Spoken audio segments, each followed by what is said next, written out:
আওয়ামী লীগের কর্মকাণ্ড নিষিদ্ধ করা হয়েছে বিচার না হওয়া পর্যন্ত।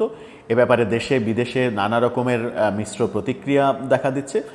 দেশের ভিতরেই মিশ্র প্রতিক্রিয়া বেশি, পক্ষে বিপক্ষে নানা রকমের প্রতিক্রিয়া রয়েছে, কিন্তু বিদেশ থেকে এখন পর্যন্ত যা প্রতিক্রিয়া আমরা পেয়েছি, স্পষ্ট প্রতিক্রিয়া। দুটো দেশ তাদের প্রতিক্রিয়া, তাদের অনুভূতি স্পষ্ট করেছে। ভারত এবং আমেরিকা দুই দেশই স্পষ্টভাবে বলেছে আওয়ামী লীগের বিরুদ্ধে এই সিদ্ধান্তের সঙ্গে তারা একমত নয়।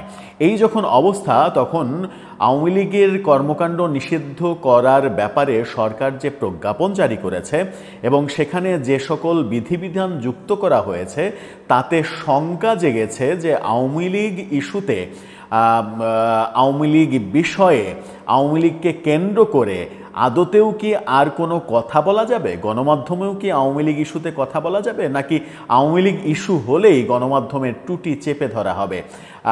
গণমাধ্যমকে আওয়ামী লীগ ইস্যুতে কোনো কথাই বলতে দেয়া হবে না, বিশ্বে দেশে যেখানেই যা হোক না কেন।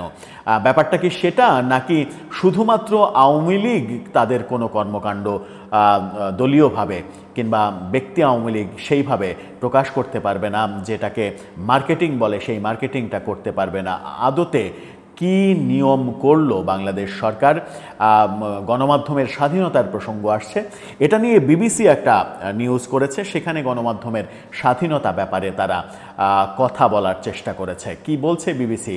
বাংলাদেশ সরকারই বা আওয়ামী লীগের কর্মকাণ্ড নিষিদ্ধ ব্যাপারে কতটুকু টলারেন্সের মধ্যে থাকবে, কতটুকু তারা সহ্য করবে, কতটুকু সহ্য করবে না। যখন উপদেষ্টা আসিফ মাহমুদ সজীব ভাইয়া বলেন যে একেবারে আনুষ্ঠানিকভাবে গণমাধ্যমকে বলেন, সামাজিক যোগাযোগ মাধ্যমে লেখেন যে আওয়ামী লীগের পক্ষে স্ট্যাটাস দিলেও পুলিশ গ্রেপ্তার করবে, স্ট্যাটাসে কমেন্ট করলেও পুলিশ গ্রেপ্তার করবে। ব্যাপারটা কি ওই দিকেই যাবে, নাকি একটা মধ্যপন্থার দিকে, নাকি অন্য কোনো দিকে যাবে? সেই আলোচনাই করবে এই ভিডিওতে। থাকবে বলছিলাম, আওয়ামী লীগের বিরুদ্ধে যে সিদ্ধান্ত নেওয়া হয়েছে, তাতে করে আদতে প্রজ্ঞাপনের মাধ্যমে আমরা কি বুঝলাম? বিবিসি যেটা বলছে সেটা হচ্ছে যে বাংলাদেশে জুলাই অভ্যুত্থানে ক্ষমতাচ্যুত রাজনৈতিক দল আওয়ামী লীগের সব ধরনের কার্যক্রম নিষিদ্ধ করে প্রজ্ঞাপন জারি করা হয়েছে। এরপরে সামাজিক যোগাযোগ মাধ্যম কিংবা গণমাধ্যমে কতটা লেখা যাবে এ নিয়ে প্রশ্ন তৈরি হয়েছে।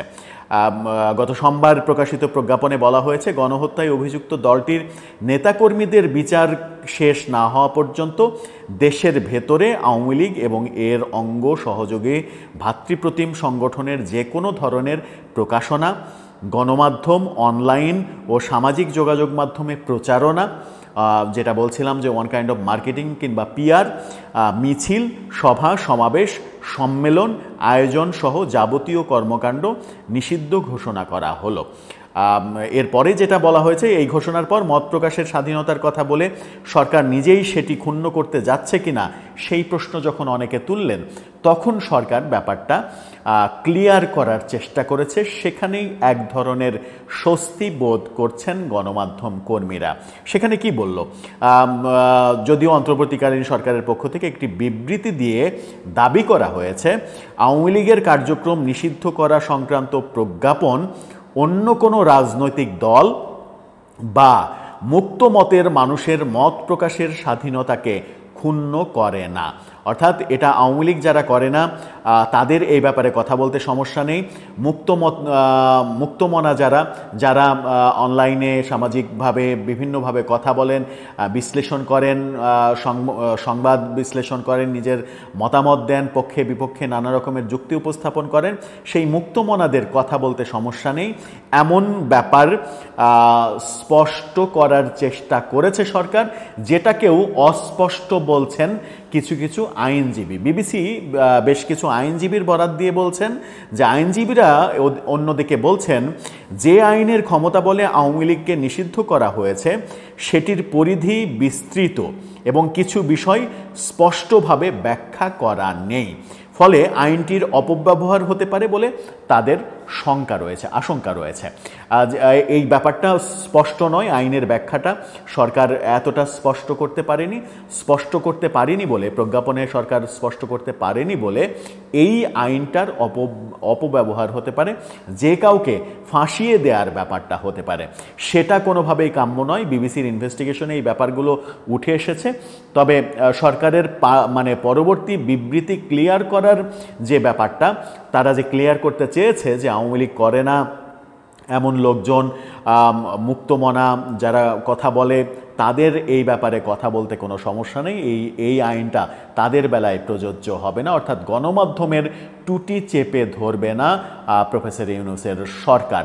সেই ঘটনা, সেই কথাটা তারা বলার চেষ্টা করছে, কিন্তু এখনও ব্যাপারগুলো যেহেতু অস্পষ্ট, সেহেতু এই আইনের কালো ধারায় নানাজনকে ফাঁসিয়ে দেওয়ার ব্যাপারটা হতেও পারে, যেটা না হোক এটাই আমাদের প্রত্যাশা, যেন বাক স্বাধীনতা নষ্ট না হয়। কারণ গণতান্ত্রিক দেশের সব থেকে মূল্যবান ব্যাপার হচ্ছে বাক স্বাধীনতা। বাক স্বাধীনতা যদি না থাকে তাহলে সেখানে গণতন্ত্র থাকে না। যেখানে বাক স্বাধীনতা নেই সে দেশে গণতন্ত্র নেই। মুখে আপনি যতই গণতন্ত্রের কথা বলেন, আপনার যদি সমালোচনা করার অধিকার না থাকে, বাক স্বাধীনতা না থাকে, নিজের মতামত তুলে ধরার অধিকার না থাকে, এবং সেই তুলে ধরাটা যদি রাষ্ট্রদ্রোহিতা শুধু না হয়, তাহলে যে কোনো ধরনের কথা বলার ক্ষেত্রে নাগরিকের পূর্ণাঙ্গ অধিকার রয়েছে। সেটা যদি অক্ষুণ্ণ থাকে তাহলে কোনো সমস্যা নেই। আর যদি এই আইনের ফাঁদে ফেলে অনেককে শায়েস্তা করার পায়তারা হয়, তাহলে সেটা সরকারের জন্যই বুমেরাং হয়ে যাবে বলেই বিশ্লেষকরা মনে করছেন। দর্শক, আপনার কি মনে হয়, বাক স্বাধীনতা এই ক্ষেত্রে কি থাকবে, নাকি এক ধরনের ধোঁয়াশা সৃষ্টি করে অনেককে শায়েস্তা করার একটা কৌশল তৈরি করলো সরকার? আপনার মতামত জানিয়ে লিখতে পারেন আমাদের কমেন্ট বক্সে।